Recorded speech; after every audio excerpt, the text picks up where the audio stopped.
Pas de panique, le Bitcoin n'est pas tombé à 54 900 $. Non, nous sommes sur un graphique contre l'euro. On a donc un Bitcoin qui vaut actuellement 54 900 €. Et pourquoi je te présente ça au tout début de la vidéo? Puisque nous avons donc un nouvel ATH sur cette paire là, donc Bitcoin contre l'euro. Puisque lors de l'ATH d'avril, donc ATH pour les personnes qui ne savent pas, c'est All Time High, point historique le plus haut, à 54 300 € à peu près. Donc nous avons bien un nouvel ATH sur la paire Bitcoin euro. Tu es dans la DJ numéro 265, c'est parti.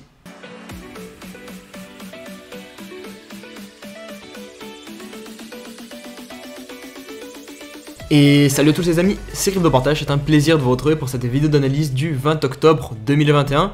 J'espère que vous vous portez bien, que vous avez passé une bonne nuit hier soir malgré le fait que peut-être certaines personnes n'ont pas dormi pour voir le BTC voir dépasser son ancien plus haut sommet historique. Ça ne s'est pas fait, hein, vous le voyez à l'écran, on est toujours bloqué sous les 65 000 à 64 000 $ pour le BTC. On s'est approché vraiment quelques centaines de dollars, mais toujours pas. Donc pour le coup, voilà, cet ATH, on en fait un peu, enfin en tout cas moi personnellement j'en fais beaucoup, notamment sur Twitter, mais c'est uniquement voilà pour des raisons symboliques et parce que ça fait plaisir quoi. On a le droit de célébrer, c'est un truc quand même historique, donc voilà. En tout cas au niveau des altcoins, vous le voyez, pour l'instant il n'y a pas énormément de mouvement. On attend vraiment que BTC choisisse une direction claire. On a juste un petit peu Luna qui est un peu plus dans le vert, plus 7%, HBAR pareil, plus 8%, et OKB de la plateforme OKEX qui nous imprime plus 26%. En tout cas, comme d'habitude, n'hésitez pas à mettre le petit pouce en l'air et le petit commentaire pour aider au référencement, et pour les nouvelles personnes qui rejoignent la chaîne YouTube, un petit abonnement, activez la cloche aussi pour être averti tous les jours quand je sors la vidéo, puis me rejoindre sur mes différents réseaux sociaux, Twitter, Insta, le Discord et même Twitch. Allez, on va débuter en faisant un point sur les options du CME sur le BTC qui expire donc à la fin du mois le 29 octobre. Ça me stresse un petit peu là de voir le BTC aussi haut, 64 100 $. À tout moment, il me pète la TH en live pendant la vidéo. Encore quand c'est pendant la vidéo, ça serait cool parce que du coup, vous pourrez avoir ma réaction. Mais si c'est juste après que je sors la vidéo, ça me ferait un peu plus chier. Donc du coup, je compte sur vous si jamais on fait la TH après que j'ai sorti la vidéo, à mettre dans les commentaires, je sais pas, joyeux ATH ou des trucs comme ça, histoire de célébrer un petit peu. Bref, du coup, pour ces options CME, ce que je voulais vous dire, c'est que le Max Pain, il est à 50 000 $. Donc c'est le 29 octobre, donc c'est dans 9 jours. Souvent le Max Pain attire le prix du BTC en fin de mois, là il est à 50 000, donc ça m'inquiète un petit peu. Vous savez, mon scénario que j'avais partagé, le scénario numéro 1, c'était qu'on monte jusqu'à 70 000 $, 80 000 $, et à la toute fin du mois d'octobre, on revienne justement tiré par ce Max Pain et qu'on fasse une correction du coup qui pourrait nous faire un pullback sur la TH. Là personnellement, le scénario devient un peu plus compliqué, hein, parce qu'il faudrait monter à 70 000, 80 000, et redescendre ensuite vers les 60 000 voire 50 000 en espace de 9 jours.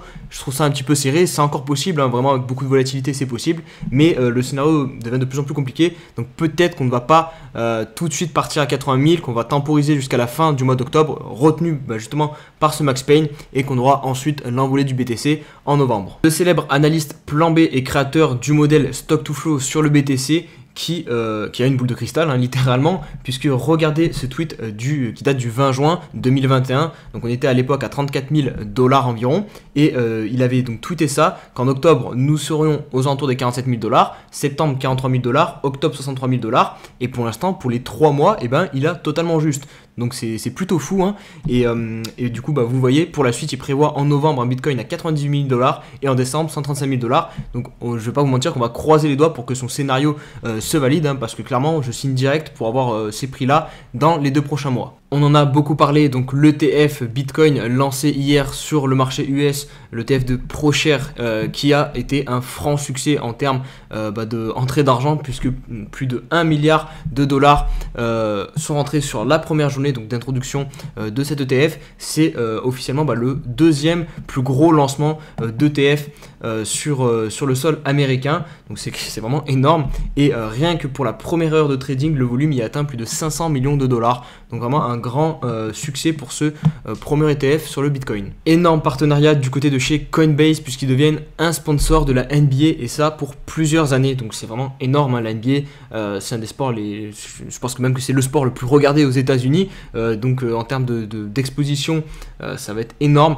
Ils vont apparaître au cours des matchs, donc vous allez avoir le logo Coinbase quand vous regardez les matchs de NBA, et pas que de NBA, il y aura aussi la WNBA, la NBA G League, la NBA 2K League et la US Basketball, donc c'est les ligues inférieures à la NBA, donc vraiment énormissime. Et voilà, ça suit un petit peu ce qu'on avait eu notamment sur FTX, sur Crypto.com, qui eux voilà, ne sont pas partenaires avec la NBA directement, mais qui ont sponsorisé par contre des équipes de NBA, donc c'est différent. Là c'est vraiment la NBA que Coinbase sponsorise.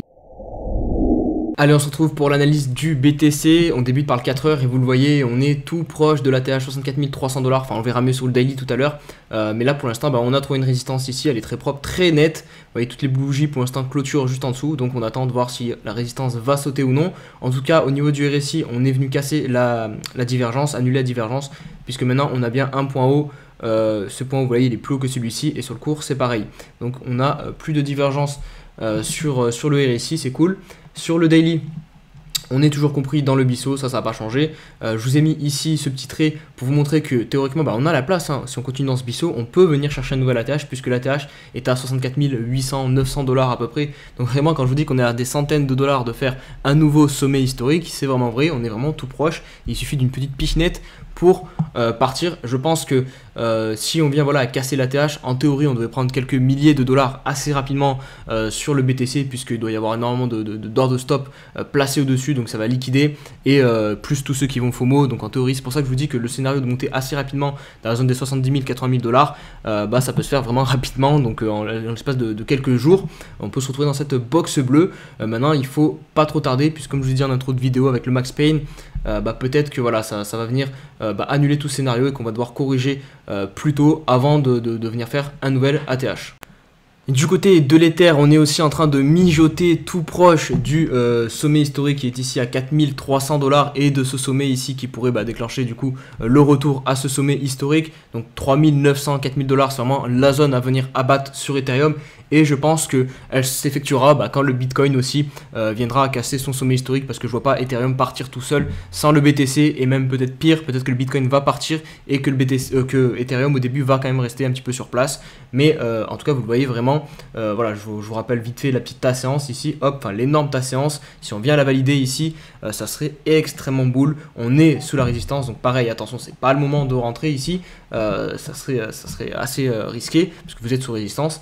Donc voilà, en tout cas on a de très belles structures sur certains alts. Le Bax que un abonné d'ailleurs m'avait présenté en commentaire, vous regardez ça, c'est parfait, double croix ascendant, on arrive sur le niveau de la ligne de coup. Donc pareil ici, comme d'hab, si vous voulez payer une résistance, soit vous entendez qu'on casse, qu'on valide des clôtures au-dessus et vous payez directement la clôture en mode agressif, ou alors vous attendez un pullback et vous payez le pullback. Voilà les deux façons de rentrer sur ce genre de structure. Mais là, voilà, si vous êtes positionné ici ou ici, là c'est magnifique, hein. Potentiellement, si on vient clôture au-dessus, on partirait assez haut sur le back, je pense. Regardez ici, très belle figure sur le bouclier, on se voit encore mieux.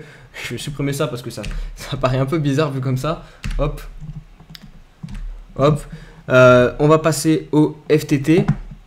Alors le FTT pareil en fait, sauf qu'on a eu un petit fake out ici, je le considère comme ça, parce que regardez ici, sinon la tasse séance qu'on est en train de faire est très propre. Donc j'attendrai une clôture, pareil le scénario que je viens de vous décrire sur Bax, il se vaut aussi sur le FTT, une clôture au-dessus, donc ce niveau d'environ 60 $, et vous pouvez essayer de rentrer agressivement, donc soit en payant direct la clôture ou en payant le pullback. Mais voilà, FTT c'est à surveiller, c'est très propre. Là pour moi c'est juste un gros fake out qu'on a fait, puisqu'on a réintégré derrière sur la résistance. Regardez, hop, on vient la retravailler, la valider comme résistance. Donc maintenant il faut attendre qu'on réussisse à repasser au-dessus pour avoir un signal plus haussier. Le riff aussi, c'est extrêmement, il est sur la rampe de lancement, regardez, double creux ascendant, et là cette semaine on est en train d'essayer de sortir de ce double creux ascendant. Donc pareil ici, de manière agressive, essayer de payer la sortie ou le pullback. Mais ça voilà, c'est des setups qui sont vraiment magnifiques d'un point de vue de l'analyse technique, hein. Il n'y a pas mieux. Le STC, pour ceux qui étaient rentrés sur cette crypto-monnaie à l'époque, voilà, où c'était un petit peu hype. Notamment c'était une ICO, mais pour l'instant voilà, c'est plutôt un flop puisque la crypto a fait que perdre de la valeur. Mais on arrive sur le prix plancher, l'endroit où il faut absolument pas venir enfoncer le point bas. donc les 0.00561. C'est pour ça que ici j'ai mis une petite alerte, parce qu'en vrai ici vous pouvez payer. Ici vous voyez, je vous ai mis un petit risque reward, et c'est plutôt intéressant. Si on revient ne serait-ce que ici, vous avez un beau gain potentiel, et puis une invalidation qui est claire, hein. Si voilà on vient à péter le point bas, vous mettez vos stop loss par là, et voilà, comme ça vous sortez et vous laissez ce truc partir à la cave. UBX c'est encore mieux, puisque UBX c'est pareil que RIF. Regardez, on est en train de réussir la clôture au-dessus de la ligne de coup de ce magnifique W. Donc ça c'est pareil, soit vous payez la clôture directement ici en mode agressif, ou alors vous payez un pullback. Personnellement j'ai décidé de rentrer sur UBX. Alors c'est tout petit, hein, c'est genre 1% de mon portefeuille, mais ce que j'ai fait c'est du coup j'ai pris un premier ordre en mode agressif ici, j'ai fait un petit achat, et le deuxième du coup j'ai mis 0,5% de ce que je voulais mettre, et les 0,5 autres pourcents j'ai mis un petit ordre d'achat ici qui se situe sur le niveau du pullback. Si on vient faire quelque chose comme ça, hop, comme ça si jamais on vient faire le pullback, et ben j'ai quand même une deuxième entrée ici, et j'ai pas forcément payé le point haut. Et si jamais le truc part sans moi, parce que c'est possible hein, que le truc parte directement comme ça to the moon sans bien faire le pullback, et ben j'ai quand même un pied dedans, et je pourrais encaisser des bénéfices. On se retrouve pour la petite question de l'abonné. Aujourd'hui au programme une petite question de Pierre Williamson. Donc déjà merci pour tous tes compliments que tu me fais au début du commentaire, c'est très gentil de ta part. Et tu me demandes si en cas de alt season, je pense que les alts devraient corriger avant de repartir à la hausse, ou alors le pump partirait de là où ils sont actuellement. Du coup, je vais essayer de te répondre et te donner mon scénario le plus probable. Et comme tu l'as bien dit dans ton commentaire, je n'ai pas de boule de cristal et je ne suis pas conseiller en investissement. Donc voilà, je vous donne juste mon avis, mon scénario que je juge le plus probable selon mon analyse technique et mon analyse fondamentale.